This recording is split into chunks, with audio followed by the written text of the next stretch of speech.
పక్షవాతకం అధికంగా దయచేయగలడు. ఎవరు ఎవరు చూడద్దు, పట్టించుకోలేదు. చివరి మన ఆశీర్వాద ప్రార్థన, నేను దాన్ని ఆశీర్వాదించాడు దేవుడండి. మనం ఆచరించేవాడు దేవుడే, మనం తప్పించేవాడు దేవుడే, మన కష్టాలు తొలగించేవాడు దేవుడే, మనకున్న ప్రతి సమస్యను భక్తులు పెట్టేవాడు దేవుడే. ప్రతి ఒక్కరు అడగండి. చివరి ప్రార్థన మనం ఉన్నాం. ఎందుకంటే ఈ దినం ఆదివారం, మరొక ఆదివారం రావచ్చు, కానీ ఇదే రోజు మళ్ళీ రాదండి. ఇదే రోజు మళ్ళీ రమ్మన్న రాదు, ఇదే డేట్ మళ్ళీ రమ్మన్న రాదు, కానీ ఆదివారం రావచ్చు. కానీ మీరు వచ్చిన దానికి ఒక ప్రతిఫలం ఉండాలి, మీరు వచ్చిన దానికి ఒక ఫలం పొందాలి. ఏదో వచ్చాం పోయామంటే కాదు. మీ మనసులో ప్రతి భాగం దేవుడి దగ్గర పెట్టండి. అది ఏ బాధైనా కావచ్చు, చిన్నదా పెద్దదా కాదు.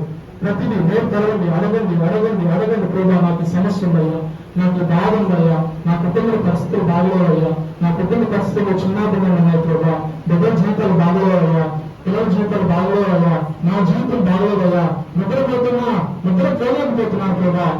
అది ఏ సమస్యగా కావచ్చు, అడగండి. అవసరం అడగండి. ఎందుకంటే మీ ప్రతి కన్నీటి బొట్టు ఆయన బుద్ధిలో దాచిపెట్టే దేవుడండి. మీ ప్రతి కన్నీటి బొట్టుని ఆయన నాకున్న మార్చేవాడండి. మీ కన్నీటి బొట్టుని వదిలేసేవాడు కాదండి. మీ కన్నీటి బొట్టుని ఆయన వ్యర్థంగా నాకు ఇంటికి అనుకునేవాడు కాదండి.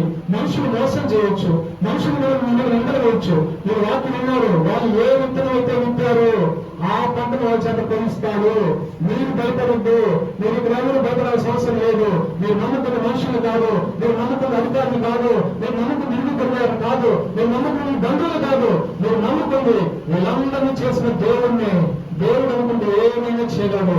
అడగండి, నోరు తెరవండి. ఇది నేను మంచి సమయము, ఇదే కార్యాలయం కాదు, సినిమా హాల్ కాదు, ఇదే ఇల్లు కాదు, దేవుని మందిరము ఉంటుండగా నువ్వు ప్రతి మాట దేవుడు ఆలోచిస్తాడు. నీ ప్రతి మాటని వింటాడు. నువ్వు ఏదో వచ్చావు పోయావంటే వ్యర్థం. నువ్వు వచ్చిన ప్రతిఫలం చేత పెట్టుకోబోతున్నావు, ఒక ప్రతిఫలం చేత పెట్టుకోబోతున్నావుగా.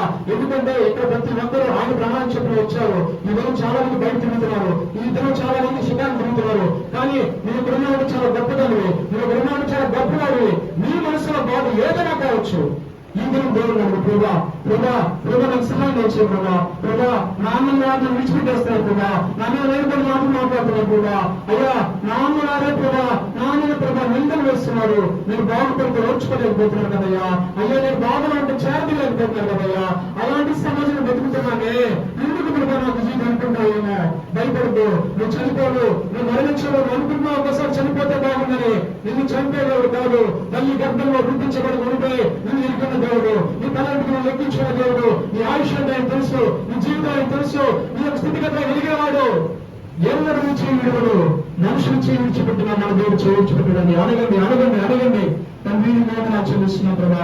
ఇదే ప్రభా చుట్టూ మందిరం కూడా జ్ఞాపకం చేసుకోండి. ఈ మందిరం ప్రతి బిడ్డను జ్ఞాపకం చేసుకోండి ప్రభా. ఇక్కడ నువ్వు వాడుకున్నావు, నీ పాత్రలో వాడుకున్నాను. నేను వచ్చే వాడిని మధ్య వాడిని ఎందుకు పలికిరాని వాడు ప్రభా. ఈ బిడ్డను బిడ్డను వాడుకుంటున్న ఆచరిస్తున్నాను. అయ్యా నీ బిడ్డతో ఆహారం పంచుకున్నాను ప్రభా. ఆ ఆహారం ఎంతమంది తిన్నారో నాకు తెలియదు, ఆహారం ఎంతమంది మనసులో దాచుకున్నారో నాకు తెలియదు. ఆ యొక్క వాక్యమని జీవిత ఆహారాన్ని ఎంతమంది మనసులో పెట్టారు నాకు తెలియదు. కానీ ప్రతి ఒక్కరు దర్శించు ప్రభా. ఎంతమంది ఎంతమంది రోగిస్తున్నారయ్యా. కుటుంబంలో శాంతి సమాధానం లేదు ప్రభా, కుటుంబంలో అవజనులు ప్రభా, కుటుంబంలో గొడవలు ప్రభా, కుటుంబంలో రక్త సమస్యలు ప్రభా. ఎంతకాలం నాకు ఈ సమస్యలు వేధిస్తున్నాయో నలిగిపోతున్నారని బిడ్డలు ప్రభా. ఒక్కసారి జ్ఞాపకం చేసుకోవాలా, అయ్యా ఇద్దరం జ్ఞాపకం చేసుకోవాలా. నీ మందిరం కదయ్యా, నీ మందిరం అందరూ ఉన్నాం కదయ్యా, నీ మందిరం దోచాడుతున్నాం కదయ్యా. మాకు ఎవరయ్యా దిక్కు? నువ్వే కదా ప్రభా, మా దిక్కు నువ్వే కదా ప్రభా. లోకము విడిచిపెట్టి నేను ఎవరన్నావే.